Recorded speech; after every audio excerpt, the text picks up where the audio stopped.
10ஆம் வகுப்பு பொதுத் தேர்வில் அதிக மதிப்பெண் பெற வாங்கி பயன்படுத்துவீர் சுறா கைட் 2025-26 புதிய பதிப்பு. அதிக பக்கங்கள், அதே தரம், தற்போது குறைந்த விலையில். சுறா கைட் அனைத்து புத்தக கடைகளிலும் கிடைக்கும். குக்கரி சேனலை பார்த்து யார் வேணாலும் சமையல் பண்ணலாம். ஆனா சுவையான சமையல் பண்றது எப்படி?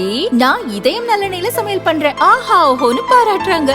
நீங்களும் இதயம் நல்லெண்ணெயில சமையல் பண்ணுங்க, பாராட்ட வாங்குங்க.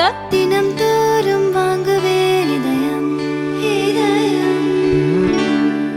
மாண்புமிகு உறுப்பினர் நயனா நாகேந்திரன், நீங்க ராஜஸ்தான்ல இருக்கீங்க, அது பாலைவனத்துல இருக்கு, சொல்லுங்க. பேரவைத் தலைவர் அவர்கள் அது மட்டும் இல்ல சொன்னாங்க. ஸ்டெர்லைட் கொண்டு வந்தது, மூடினதுலாம் சொன்னாங்க.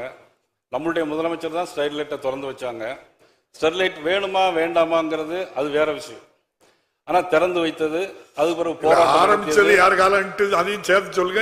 போராட்டம் நடத்துறதுக்கு யாரெல்லாம் போராட்டம் நடத்திலிருந்து யாரெல்லாம் பின்னணி இருந்தாங்க, 9 பேர் இறக்க நேரிட்டது, அதெல்லாம் யார் காரணம்?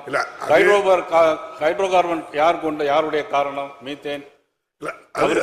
மாண்புமிகு உறுப்பினர் வேலு எதுவுமே இங்க அனுமதிக்கல, எல்லாமே தடை பண்ணிட்டு இந்த அரசு வந்து இப்ப நீங்க இந்த டங்ஸ்டனுக்கு வாங்க, உங்க கருத்தை சொல்லுங்க. மாண்புமிகு நீர்வளத்துறை அமைச்சர் கொண்ட தீர்மானத்தின்படி நாங்களும் ஏற்கனவே இது குறித்து எங்களுடைய அமைச்சர் கிருஷ்ணன், மாண்புமிகு மத்திய அமைச்சர் கிருஷ்ணன் ரெட்டியிடம் பேசியிருக்கிறோம். ஆக நல்ல செய்திகள், மக்களுக்கு மகிழ்ச்சிகரமான செய்திகள் வரும் என்பதை எதிர்பார்க்கிறோம். நன்றி, வணக்கம். மாண்புமிகு முதலமைச்சர் அவர்கள்.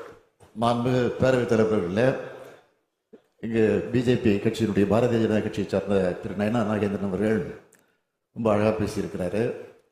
அதாவது நான் கேட்கிறது, அவை முன்னவர் கொண்டு வந்திருக்கக்கூடிய தீர்மானத்தை நீங்கள் ஏற்றுக்கொள்கிறீர்களா இல்லையா என்பதை தெளிவுபடுத்த வேண்டும் என்று கேட்டுக்கொள்கிறேன். அந்த தீர்மானத்தை எல்லா கட்சி தலைவர்களும் இது வரைக்கும் பேசினாங்க, அத்தனை பேரும் வரவேற்றிருக்கிறாங்க. நீங்க அதை வரவேற்கிறீங்களா இல்லையா அப்படிங்கிற ஒரே வார்த்தையை சொல்றீங்களா? வேற ஒண்ணு. மாண்புமிகு உறுப்பினர் நயனா நாகேந்திரன் அவர்கள். மாண்புமிகு பேரவைத் தலைவர் அவர்களே, அந்த பகுதி மக்களுக்கு பாதிப்பில்லாத வகையில் கொண்டு வந்திருக்கிற தீர்மானத்திற்கு நாங்கள் ஏற்கனவே பேசியிருக்கிறோம். மக்களுக்கு நல்ல செய்தி வந்து சேரும்.